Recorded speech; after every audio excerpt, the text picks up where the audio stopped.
Transfer window आज officially open हो चुकी है और उसी के साथ साथ आर्सेनल ने अपनी पहली साइनिंग भी कर ली है। तो आर्सेनल ने अपना पहला प्लेयर जो साइन किया है, फब्रिसियो रोमानो की तरफ से कंफर्मेशन भी आ चुकी है उस चीज पे, जो कि है मार्किनोस फ्रॉम साओ पोलो। तो ये मार्किनोस पीएसजी वाले मार्किनोस नहीं है, ये है साओ पोलो के मार्किनोस। 19 साल के विंगर हैं और ऐसे उतना कुछ पता नहीं है उनके बारे में क्योंकि सीधे ब्राजीलियन लीग से आ रहे हैं। तो अभी मैं उन पर कोई कमेंट तो नहीं दे सकता, बट जितना भी मैंने थोड़ी बहुत उनके कंपाइलेशंस देखे हैं और ट्विटर पे जो लोगों के रिव्यूज देखे हैं, जो ब्राजीलियन लोगों के रिव्यूज देखे हैं, तो काइंड ऑफ मिक्स्ड रिव्यूज हैं। काफी लोग का मानना है कि वो अच्छी रन्स बनाते हैं, टेक्निकल एबिलिटी अच्छी है उनकी और स्पीड है उनके पास, बट अभी फिनिशिंग और लिंकअप प्ले उतना खास नहीं है। तो मेरे ख्याल से वो तो ऐसी चीज है जिस पर कोई भी कोच वर्क कर सकता है और 19 ही साल के हैं, तो एक यंग साइनिंग हो चुकी है। सिर्फ 3 मिलियन के आसपास लगे हैं उनकी साइनिंग में, तो एज सच कोई हैवी अमाउंट भी आर्सेनल ने उनके लिए पे नहीं करा है, तो वो अपने आप में एक अच्छी बात है। तो देखना रहेगा मार्किनोस क्या लोन पर जाते हैं या फिर फर्स्ट टीम मेंबर बन सकते हैं। आगे बढ़ने से पहले अगर आपने वीडियो को लाइक नहीं कर रखा है तो लाइक कर दीजिए और चैनल को भी सब्सक्राइब कर लीजिएगा for more of such videos. तो अगली जो एक बहुत ही बेहतरीन प्लेयर से आर्सेनल के लिंक आ रहे हैं वो है रफीनिया। तो लीड्स यूनाइटेड के प्लेयर रफीनिया ब्राजील इंटरनेशनल है, रेगुलर ब्राजील टीम में खेलते हैं, लीड्स यूनाइटेड के one of the most important player हैं। लास्ट सीजन प्रीमियर लीग में उनके 11 गोल थे और 5 असिस्ट। एक तरीके से उनका काफी बड़ा हाथ था कि लीड्स रेलीगेट नहीं हुई। तो एक ऐसा प्लेयर अगर आर्सेनल लाती है तो बहुत ही बेहतरीन और स्टेटमेंट साइनिंग हो सकती है। जो उनके साथ अभी मेन इशू मुझे लग रहा है वो है कि उनका प्राइस टैग, बिकॉज जो प्राइस मार्केट में बताया जा रहा है उनका, वो बताया जा रहा है 65 to 75 मिलियन यूरोज। तो अगर कोई टीम कम भी कराती है तो 50-60 मिलियन पाउंड तो मिनिमम लगेगा, और वो राइट विंग पे मेनली खेलते हैं, तो वो ऐसी पोजीशन नहीं है जो आर्सेनल को एकदम इमिनेंट स्ट्रेंथन करनी है। डेफिनेटली वहां पे एक बैकअप ऑप्शन चाहिए, बट वो बैकअप ऑप्शन रफीनिया नहीं हो सकते, बट लेफ्ट विंग पर भी खेल सकते हैं। वो उन्होंने ऑलमोस्ट आधे मैच लेफ्ट विंग पर भी खेले हैं, तो ऐसा नहीं है कि वो लेफ्ट विंग पर नहीं खेल पाएंगे और साका और रफीनिया एक साथ नहीं खेल पाएंगे। बट इतनी बड़े प्लेयर की साइनिंग करना आर्सेनल के लिए अभी सबसे इमिनेंट चीज नहीं है। अगर आर्सेनल करता है तो बहुत अच्छी बात होगी, बट उससे पहले आर्सेनल को इंपॉर्टेंट पोजीशंस पे साइनिंग करनी है। और रफीनिया के बार्सिलोना के साथ भी लिंक है काफी टाइम से, तो देखना रहेगा कि बार्सिलोना उन्हें साइन कर पाती है या नहीं, क्योंकि बार्सिलोना की फाइनेंशियल सिचुएशन राइट नाउ बहुत खराब है। तो देखना रहेगा, इतनी महंगी साइनिंग करना उनके बस की तो नहीं है eight their current financial situation. तो उसके साथ साथ अगर हम विंगर ही पोजीशन पे चले तो एक और विंगर जिससे आर्सेनल लिंक हुई है वो है लियोनार्डो ट्रोसार्ड फ्रॉम ब्राइटन। तो लियोनार्डो ट्रोसार्ड अपने लास्ट ईयर ऑफ कॉन्ट्रैक्ट में जा रहे हैं और उनका डिसेंट आउटपुट रहता है इन ब्राइटन टीम जो उतना क्रिएट नहीं करती है। अच्छे खासे मतलब 8-10 गोल के आसपास उन्होंने काफी सीजन से कंसिस्टेंटली करते आ रहे हैं। एज भी उनकी अभी मतलब थोड़ी हाई है, मेरे हिसाब से 27 है उनकी एज अभी, बट उनके पास प्रीमियर लीग एक्सपीरियंस है 3 से 4 साल का। तो अगर ऐसा प्लेयर हम लाते हैं रोटेशन के लिए विद बुकायो साका, अगर पेपे को हम मूव कर देते हैं तो एक अच्छे ऑप्शन हो सकते हैं, एक स्मार्ट साइनिंग हो सकते हैं, क्योंकि मेरे हिसाब से जो फिगर बताया जा रहा है वो है 12 से 15 मिलियन। तो एक डिसेंट साइनिंग हो सकते हैं, वेजेस भी डिसेंट होगी। तो देखना रहेगा कि ट्रोसार्ड में आर्सेनल रियली इंटरेस्टेड है या नहीं, और क्या आर्सेनल उसके लिए आगे बढ़ती है या नहीं बढ़ती। उसके साथ एक और प्लेयर जिससे आर्सेनल लिंक हुई है, अचानक से लिंक आ गया आउट ऑफ नोवेयर, वो है मिलेंकोविच सैविच। तो लाजियो के मिडफील्डर, बहुत ही हाईली रेटेड मिडफील्डर हैं, हर साल उनके बड़े टीम्स के साथ लिंक आते हैं, but due to the asking price of Lazio वो एक मूव नहीं बन पाता है उनका।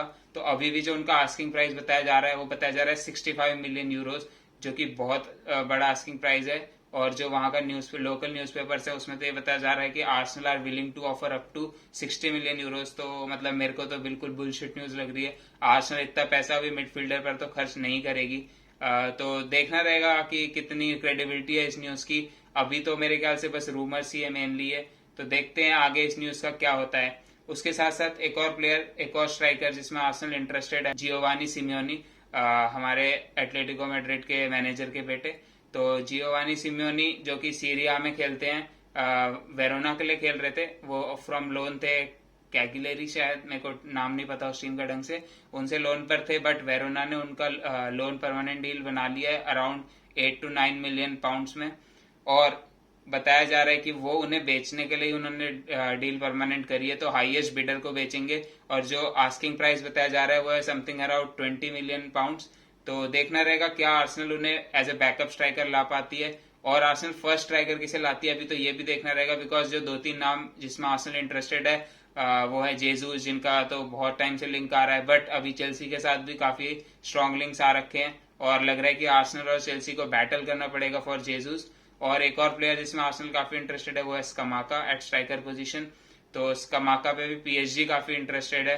तो देखना रहेगा कि इन दोनों में से कौन सी साइनिंग कर पाती है, या दोनों कर लेती है तो बहुत ही बढ़िया बात होगी। उसके साथ साथ अगर हम अगले क्लब पर चलें अपने, जो है मैनचेस्टर यूनाइटेड, तो मैनचेस्टर यूनाइटेड से तो बस एक ही प्लेयर लिंक्ड है आजकल, वो है फ्रैंकी डियोंग। तो आज न्यूज आई है कि फ्रैंकी डियोंग के पर्सनल टर्म शायद फाइनली अग्रीड हो चुके हैं एरिक टेन हैग के साथ, और एरिक टेन हैग ने फाइनली उन्हें कन्विंस कर लिया है to join his project and to join Manchester United. तो अब जो मेन हैसल बचा है वो बचा है बार्सिलोना और मैनचेस्टर यूनाइटेड के बीच में एक आस्किंग प्राइस पे अग्री करने के लिए।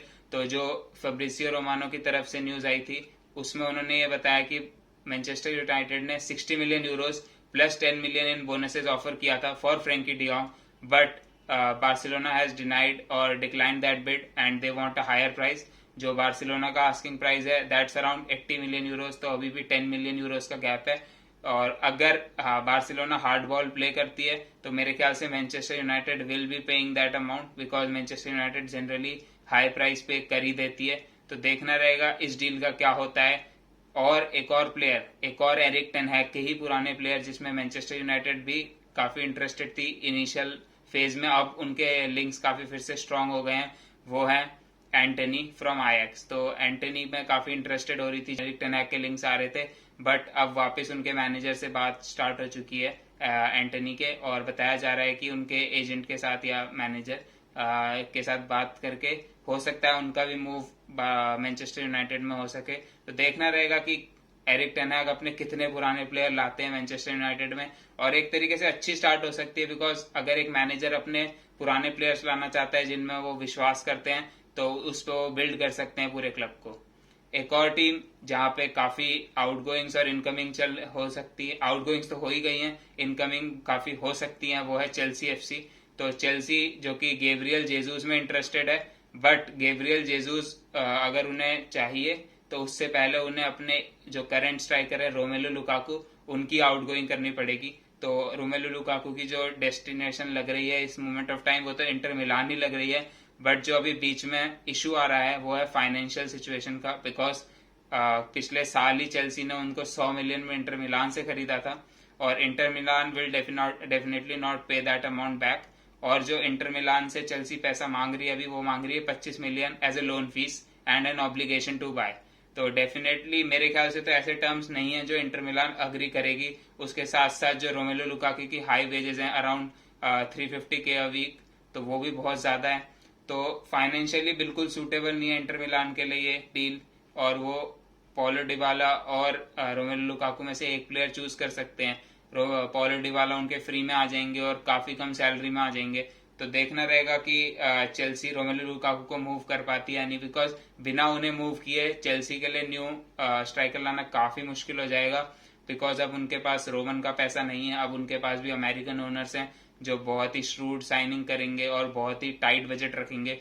तो देखना रहेगा कि चेल्सी की साइनिंग्स क्या क्या होती हैं। और एक और प्लेयर जिससे चेल्सी काफी लिंक हो रही है वो है कुलावेली फ्रॉम नेपोली। तो नेपोली के सेंटर बैक हैं, उनका एक ही साल बचा है अपने कॉन्ट्रैक्ट में, और बताया जा रहा है कि टॉड बोली पर्सनली उन्हें चाहते हैं कि कुलावेली को चेल्सी लाया जाए, और उन्हें ऑफर भी गई है 8.5 मिलियन यूरोज ईयर की सैलरी पैकेज। तो देखना रहेगा क्या कुलावेली वाली डील कर पाती है या नहीं चेल्सी, बिकॉज चेल्सी को डिफेंडर्स की काफी जरूरत है। आज ही चेल्सी ने क्रिश्चियनसन का आउटगोइंग अनाउंस कर दिया, Rudiger to Real Madrid is also done, Alonso और एस्पेलिक्वेटा भी हो सकता है बार्सिलोना के लिए लीव कर सकते हैं इसी समर में। तो एक तरीके से उनकी बैकलाइन तो बिल्कुल ही हल्की हो जाएगी। तो देखना रहेगा कुलावेली की डील क्या वो कर पाते हैं या नहीं कर पाते। आज की सारी ट्रांसफर न्यूज़ में इतना ही, मिलता हूँ अगली वीडियोज में, तब तक के लिए take care and good bye.